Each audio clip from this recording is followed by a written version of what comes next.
यह पेरू का लिमा नगर है, लैटिन अमेरिका का प्रसिद्ध ऐतिहासिक नगर। मुझे यहाँ पहुंचे हुए कुछ मिनट ही हुए हैं। मैं नगर के प्लाजा मायोर नामक शानदार चौक के किनारे की इमारतों के बरामदे से होकर थोड़ी देर घूमता रहा। चौक के आखिरी छोर पर प्रसिद्ध लिमा कैथेड्रल, प्लाजा मायोर के एक छोर पर फैला हुआ विशाल भवन। पूरा चौक लोगों से भरा हुआ है। प्लाजा मायोर की तरफ आने वाली सड़कों पर भी लोग बहते हुए से आगे बढ़ रहे हैं। मैंने पढ़ रखा है कि प्रत्येक दिवस शाम के समय लिमा नगर के चौकों पर लोग इस तरह जमा होते हैं। आज तो शनिवार है, इस कारण से भीड़ अधिक हो जाती है। मैंने एक बात पर गौर किया है कि इस भीड़ में पर्यटक अधिक दिखाई नहीं दे रहे हैं। अधिक स्थानीय निवासी ही है यहाँ। चौक को घेरे हुए रोड औपनिवेशिक इमारतें स्थित हैं, बहुत ही शानदार इमारतें। स्पेनिश औपनिवेशिक काल के दौरान निर्मित हैं ये सारी इमारतें। हाल ही में इन सबको आधुनिकतम बनाकर प्लाजा मायोर को और अधिक सुंदर बनाया गया है। एक तरफ की इमारतों के बीच में एक मंच सजाकर वहां कोई संगीत कार्यक्रम का आयोजन किया गया है। गाने और नृत्य के साथ कुछ उत्सव मनाया जा रहा है। हर शनिवार को नियमित रूप से यहाँ इस तरह के कार्यक्रम का आयोजन होता है। मंच के आगे काफी लोग जमा है। वो लोग कार्यक्रम का आनंद उठा रहे हैं। नगर में अच्छी ठंड फैल चुकी है। मैं यहाँ अक्टूबर के महीने में पहुंचा हूँ। पेरू में यह ठंड के मौसम की समाप्ति की ओर का समय है। अभी भी कड़ाके की ठंड है। मुझे शंका है कि उसे झेलने के लिए जो जैकेट अपने साथ लाया हूं वो पूरा पड़ेगा कि नहीं। प्लाजा मायोर एक बहुत ही विशाल चौक है। इसी चौक से लिमा नगर का आरंभ हुआ था। 1532 में लिमा पहुंचे स्पेनिश खोजकर्ता फ्रांसिस्को पिज़ारो ने इस जगह पर नगर की स्थापना की थी। प्लाजा मायोर के चारों ओर दिख रही इन सारी इमारतों के हाल ही में नवीनीकरण किए गए हैं। उन सबको सटीक रूप में रोशनी से प्रकाशित कर रखी हैं। चौक को फूल के पौधों और लॉन से सजा रखा है। ये है लिमा का म्युनिसिपल पैलेस। पेरू के राष्ट्रपति का महल इसी चौक के किसी अन्य छोर पर स्थित है। मैंने उन सबके विस्तृत नजारे की ओर अगले दिन जाने का निर्णय लिया है। लिमा कैथेड्रल चौक के बीचों बीच एक फव्वारा लगा है। इस फव्वारे का एक अति प्राचीन इतिहास है। 1578 में पेरू के स्पेनिश वाइसरॉय फ्रांसिस्को डे टुलेडो ने इस फव्वारे की स्थापना की थी। 1661 में उसका नवीनीकरण किया गया। प्लाजा मायोर का मुख्य आकर्षक निर्मिति ये दिख रहा कैथेड्रल है। किसी भी स्पेनिश अप्रवासी नगर के चौक का मुख्य आकर्षण एक देवालय होता है। उस देवालय के नाम से ही वह चौक भी जाने जाता है। गिरजाघर के अंदर से संगीत की धारा बहकर बाहर आ रही है। वहां कोई कार्यक्रम चल रहा है। गिरजाघर के अंदर से भक्ति संगीत ध्वनि सुनाई दे रही है तो बाहर पहले बताए गए मंच पर से ब्रेक डांस संगीत की धुन उठ रहे हैं। ये सब मिलकर ही पेरू की स्पेनिश संस्कृति रूपीकृत होती है। पेरू के सबसे प्रमुख कैथोलिक देवालय हैं लिमा गिरजाघर। लिमा नगर की स्थापना के ठीक बाद 1535 में इस देवालय की नींव डाली गई थी। एक वर्ष के अंदर उसका निर्माण भी पूरा हो गया था। लेकिन तब की निर्मिति नहीं है अभी दिखने वाले ये देवालय। कई शताब्दियों में कई बार इसका पुनर्निर्माण हुए हैं। अभी इसे अनेकों देवालयों का एक समूह कह सकते हैं। आर्च बिशप के मुख्यालय लिमा गिरजाघर, पैरिश चर्च, आर्च बिशप के महल आदि इस भवन समूह में शामिल हैं। महाकाय निर्मिति। कैथेड्रल की ये लंबी सीढ़ियां शाम के वक्त लोगों के विश्राम का स्थल बन जाती है। मैंने सीढ़ियां चढ़कर गिरजाघर के अंदर प्रवेश किया। देवालय के अंदर लोगों की भीड़ है, एक प्रकांड निर्मिति। स्पेनिश उपनिवेश रहे लैटिन अमेरिका देशों में आज भी गिरजाघरों के प्रभाव और लोगों की आस्था दृढ़ है। अभी मास चल रहा है, आर्चबिशप के नेतृत्व में ही मास हो रहा है। यूरोप के समान चर्च से दूर रहने की प्रवृत्ति यहां नहीं है। स्पेनिश शैली में ही चर्च के अंदर का पुनर्निर्माण हुआ है। आर्चबिशप और कुछ पादरी मिलकर मास अर्पित कर रहे हैं। पहली बार निर्माण पूरा होने के बाद 4 शताब्दियों के बीच बार बार भूकंप से तहस नहस हुए देवालय हैं यह। हर बार विनाश के बाद के पुनर्निर्माण में कैथेड्रल का आकार बड़ा होता रहा। आखिरी बार 2005 में ही गिरजाघर का संपूर्ण पुनर्निर्माण हुआ था। पॉप जॉन पॉल द्वितीय द्वारा 2 बार दौरा किए जाने वाले देवालय होने की गरिमा इस गिरजाघर को प्राप्त है। सेंट जॉन को समर्पित है यह देवालय। कैथेड्रल के मुख्य हॉल से मैं आगे बढ़ा। पत्थर का बना हॉल के सामने का भाग देवालय का एक सविशेष नजारा है। कैथेड्रल से चलकर और आगे बढ़ने पर एक छोटा गिरजाघर नजर आया। वह यहाँ का पैरिश चर्च है। बड़ा कैथेड्रल आर्चबिशप के मुख्यालय है तो ये एक पैरिश चर्च है। इस चर्च में भी कुछ विशेष समारोह आयोजित है। कुछ फोटोग्राफर आदि अंदर से बाहर आ रहे हैं। ये है उसका कारण। गिरजाघर में किसी की शादी का समारोह चल रहा है। लिमा पहुंचे मुझे अधिक समय नहीं हुआ है कि यहाँ का एक विवाह देखने का अवसर मिल गया। अब फोटोग्राफरों के विशेष रस्में बाकी हैं। वर वधू को ऊपर उठा रहा है। पश्चिमी सभ्यता के अनुरूप के रिवाज। वर वधू के पीछे पीछे चलने वाले लोग उन पर फूलों की बौछार कर रहे हैं। इस प्रकार की अनेकों रस्में। हम आशा करते हैं कि अधिक देरी के ये सारी रस्में हमारे देश में भी दिखाई देने लगेंगी। समारोह के साक्षी बनने आए भारतीयों को अभी वर वधू के चुंबन के दृश्य देखने को मिलेंगे।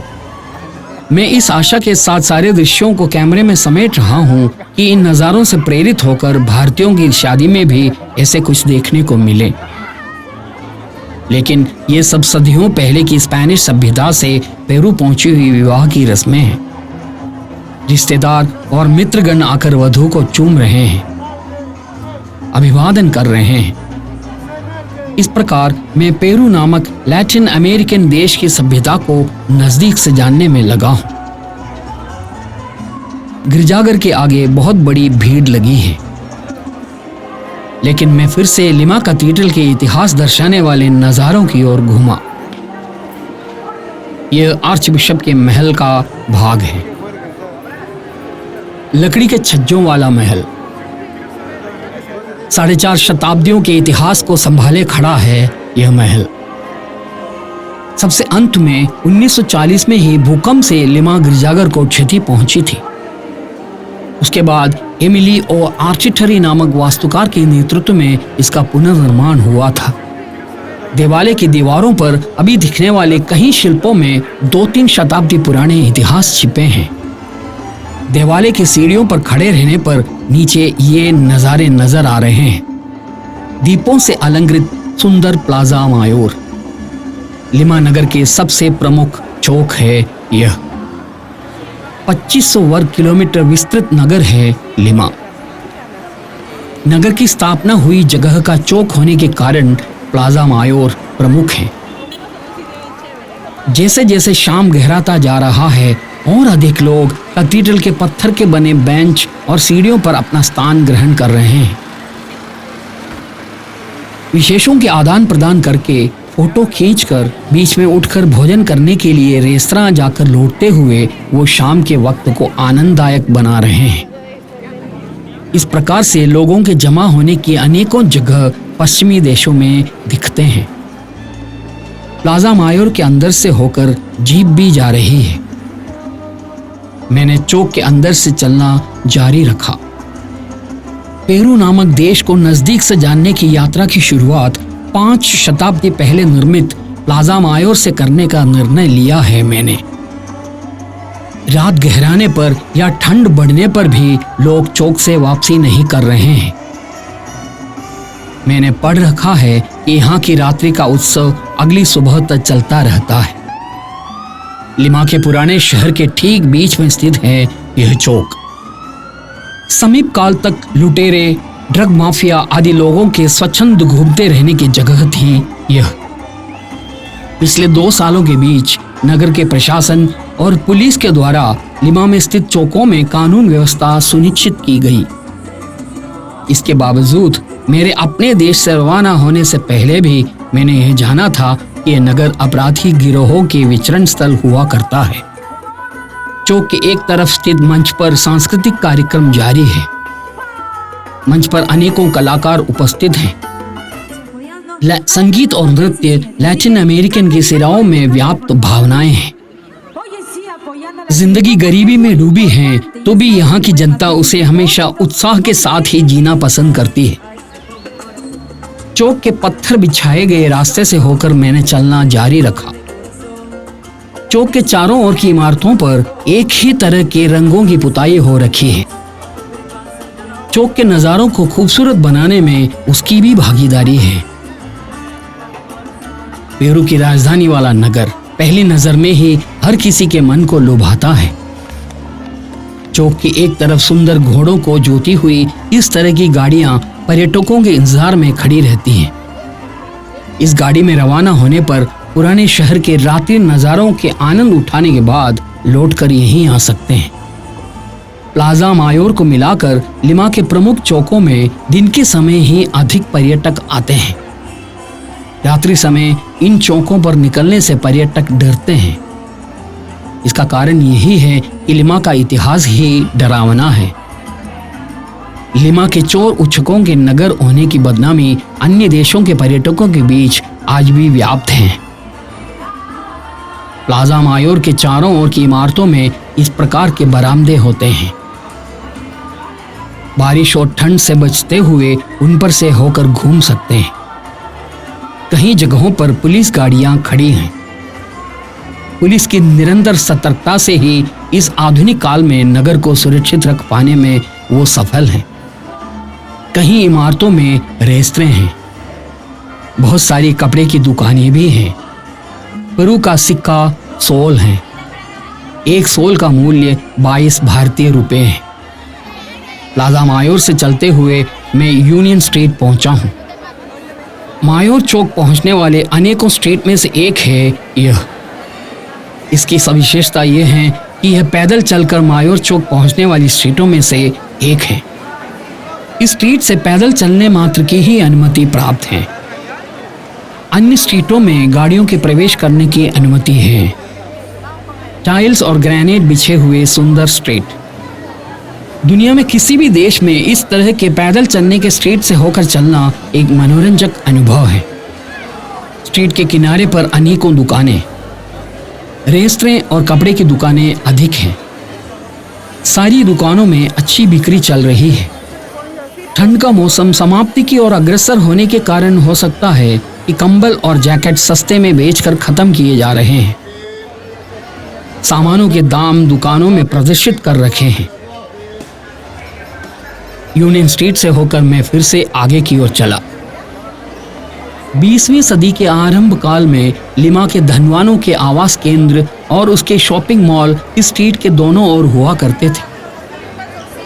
उस काल के दौरान पेरू के ही सबसे महंगे उत्पाद यहाँ की दुकानों में ही मिलते थे। प्लाजा मायोर से लेकर कुछ दूर स्थित प्लाजा सैन मार्टिन नामक एक अन्य चौक तक फैला हुआ है यूनियन स्ट्रीट। 1535 में लिमा के संस्थापक फ्रांसिस्को पिज़ारो ने इस स्ट्रीट की रूपरेखा तैयार करके इसके निर्माण का संचालन भी किया था। उस काल से ही लिमा के सबसे सजीव स्ट्रीटों में से यह भी एक है। आज भी नगर के प्रमुख स्ट्रीटों में से एक के रूप में यूनियन स्ट्रीट का अस्तित्व है। हमेशा लोगों की भीड़ लगे रहने वाली स्ट्रीट। आधी रात की समाप्ति तक ये भीड़ ऐसी ही लगी रहती है। लिमा की जनता में एक बहुत बड़ी संख्या यूरोप और अमेर इंडियन के मिश्रण से बने मिफ्टिसो जनसमूह की है। इस प्रदेश की जनता एक विशेष प्रकार की जीवन शैली के स्वामी है। संगीत और कला से लेकर भोजन तक में वो शैली प्रकट रूप में दिखाई देती है। छोटी गुड़ियाओं को बेचने वाले, मेगाफोन के साथ खड़े रहकर किसी संस्था या उत्पाद के प्रचार करने वाले आदि हर तरह के लोग हैं इस स्ट्रीट में। रात के समय स्ट्रीट से होकर इस प्रकार पैदल चलना एक मजेदार अनुभव है। स्ट्रीट की दोनों ओर औपनिवेशिक काल और आधुनिक काल की इमारतें स्थित हैं। परिवार समेत चलकर जाने वाले लोग, कुत्तों के साथ घूमने वाले लोग, इस प्रकार जीवनचर्या के अनेकों नज़ारे हैं यहाँ। पैदल चलने का यह स्ट्रीट स्वच्छता से संरक्षित है। यह यहाँ का एक रेस्तरां है। ग्रिल्ड व्यंजन यहाँ की खासियत है। अंगारे वाले चूल्हे में चिकन भुना जा रहा है। मुर्गों के पूरे शरीर पर मसाले का लेपन करके उन्हें भुने जाते हैं। यहाँ हो रही बिक्री का दर जानना हो तो इस नज़ारे को देखना काफ़ी होगा। मुर्गों को लोहे के छड़ से पिरोए जा रहे हैं। सैकड़ों मुर्गे। इनके प्रमुख व्यंजन भुना हुआ मुर्गा है। उन्हें इस प्रकार छड़ में पिरोकर चूल्हे में झोंके जा रहे हैं। ये भुनकर रखे मुर्गे आज की बिक्री के लिए हैं। कई मुर्गों को एक छड़ में पिरोकर रखने के बाद उस बंदे ने अगला छड़ लेकर उसी काम को दोहराना शुरू किया। ये सब ऐसे देखते हुए खड़े रहे पर मुझे भी भूख लगने लगी। विमान में हल्का भोजन किया था, अभी अच्छी भूख लगने लगी है। यहाँ भुने हुए मुर्गों के ऑर्डर मिलने के अनुसार मेजों पर परोसे जा रहे हैं। बहरे अपने ऑर्डर के व्यंजन लेने के इंतजार में खड़े हैं। एक बंदा भुने हुए मुर्गे को काट कर बर्तनों में रख रहा है। प्रत्येक मेज से प्राप्त ऑर्डर की मात्रा के अनुसार ही मुर्गों को काट कर प्लेटों में रखा जा रहा है। एक तरफ फ्रेंच फ्राइज रखे हुए हैं। चिकन के साथ उसे भी प्लेटों में भरे जा रहे हैं। यहाँ का मुख्य व्यंजन चिकन है, बाकी सब उसके सह भोजन है। लिमा नगर के सबसे प्रमुख फास्ट फूड श्रृंखला है नॉर्थ ईस्ट, नगरवासियों के पसंदीदा भोजनालय।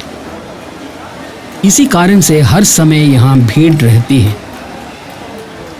मैं थोड़ी देर खड़े रहकर उस भीड़ और व्यस्तता को देखता रहा। मुर्गा, सूअर का मांस, मटन आदि ग्रिल करके खाना पसंद करने वाली होती है पेरू की जनता।